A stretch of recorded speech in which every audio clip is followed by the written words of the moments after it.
This clip from the 2021 NCAA Championships features a jumping go behind and a really nice Granby roll that eventually leads to a pin.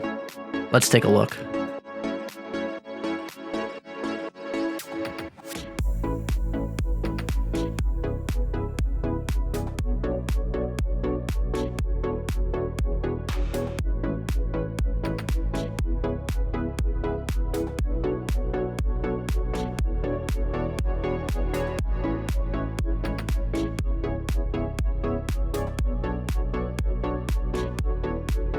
So we can see here Cannon's going for some kind of low single or low double.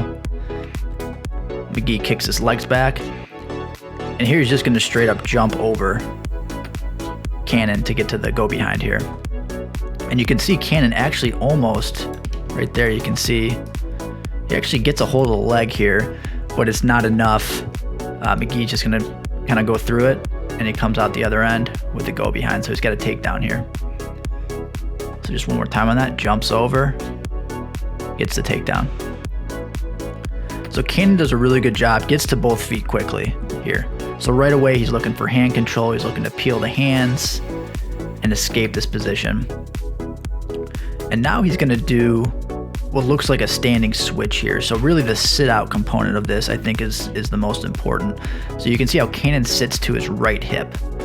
And what effect this has is that McGee is forced to follow him here. So McGee's going to come down to both knees, which is what's going to open up the Granby. It's going to make the Granby more effective from there. Also, McGee has to, with the way the college wrestling rules work, McGee's not allowed to lock his hands once they're on the mat here. So once they hit, you can see he unlocks. And Cannon's gonna roll. Look how he does this. So he gets his hips off the mat. He jumps to his upper back here. So he tucks his chin.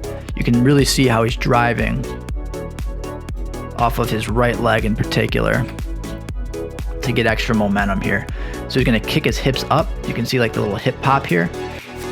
And the reason why this move can be so effective is because opponents will oftentimes try to keep this waist grip, which at times can be beneficial to keep, but it can also become a liability, and it does so here.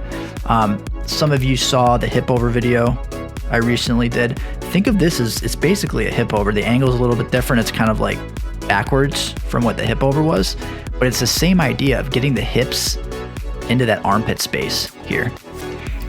And what ends up happening is that the opponent's arm, and really the elbow in particular in this clip, becomes a lever, and it's used against them. So it's a lever here.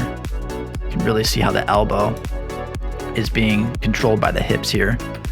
That's going to turn the upper body or the torso towards the mat. So the arm is a lever that creates rotation in the upper body here. So waist grip, hips come through, hips pop.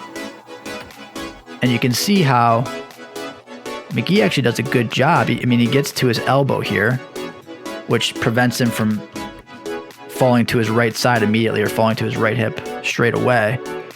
But because of his other elbow here being driven over, he's eventually forced to his back. So really nice use of the Granby, nice chain with that standing switch. And then now we land in this position. And right away, can't totally see from the angle, but Cannon's gonna get an underhook on this side. Looks like he's controlling the hip there. And then what I think he has on this side, I can't see it too well, is that near arm control. So at the tricep on this near arm, which is gonna make it difficult for McGee to turn in. And so those controls together keep McGee on his back and lead to the pin. So just one more time quickly. Got this jumping go behind. Cannon's gonna get to both feet. Does this sit out here. Gets McGee to the mat, and he transitions straight into his Granby. So really drives off that right foot in particular, tucks the chin, pops the hips, and he's jumping hips all the way to the other side. So he's really occupying that armpit space of McGee. The arm becomes a liability. Hips settle to the other side. And now he's going to stabilize his top position and gets the fall.